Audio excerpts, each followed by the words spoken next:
Troisième étape de la Transorientale 2008 au départ de Petrovski en direction de Yelabuga. Même si le soleil est enfin revenu, les traces des orages de la veille sont encore visibles.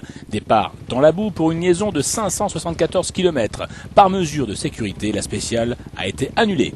Oui, on est parti de Petrovski ce matin pour arriver ici dans ce site assez merveilleux de Yelabuga, mais sans faire la spéciale puisqu'elle a été annulée à cause des orages qu'on a eu d'une part hier soir au bivouac et qui ont été tout le long de la Volga et donc qui couvraient la spéciale d'aujourd'hui. Et on avait aussi deux digues très fragiles, qui ont été à nouveau fragilisées par les orages qu'il y a eu, mais des orages complètement énormes, et ça fait que la sécurité n'était pas réunie pour faire la spéciale, donc on a préféré faire une liaison complète. Cette journée ne change donc en rien le classement général, égalité parfaite au nombre de victoires scratch, mais avantage de 6 secondes pour la KTM de Katrinak, numéro 2 au classement moto. Je suis vraiment très content d'être le leader, mais bien sûr, je sais qu'il reste encore 15 jours devant nous et beaucoup de kilomètres à parcourir. Il faut que je fasse vraiment attention et que je pense à me préparer pour demain.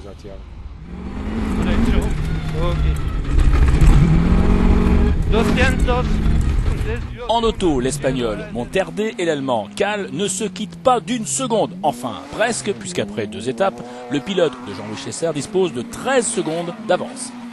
L'idée n'est pas d'être le leader de la course maintenant, il faudra voir un petit peu plus tard. Les 2 premières étapes ont été vraiment sympas à disputer, mais extrêmement difficiles. J'ai vraiment pris beaucoup de plaisir et j'ai même pu attaquer un peu. Le team Mann et son pilote vedette, Hans Stasse, dominent le début d'épreuve. Sans avoir gagné la moindre spéciale, Stasse dispose de plus d'1 minute d'avance. À domicile, le team Kamaz occupe les 2e et 3e places du classement général camion. Stasse, associé à Gottlieb et Der Kinderen, propulse même leur Mann à la 5e place du classement général, auto-camion confondu. La compétition est très dure, c'est vraiment une lutte de tous les instants. C'est bon pour MAN, c'est bon pour Kamaz et pour tous les gens qui suivent le rallye raid en général.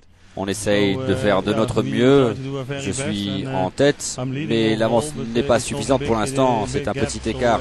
Beaucoup de choses peuvent encore changer en une seule étape. C'est toujours mieux d'être devant que d'être derrière.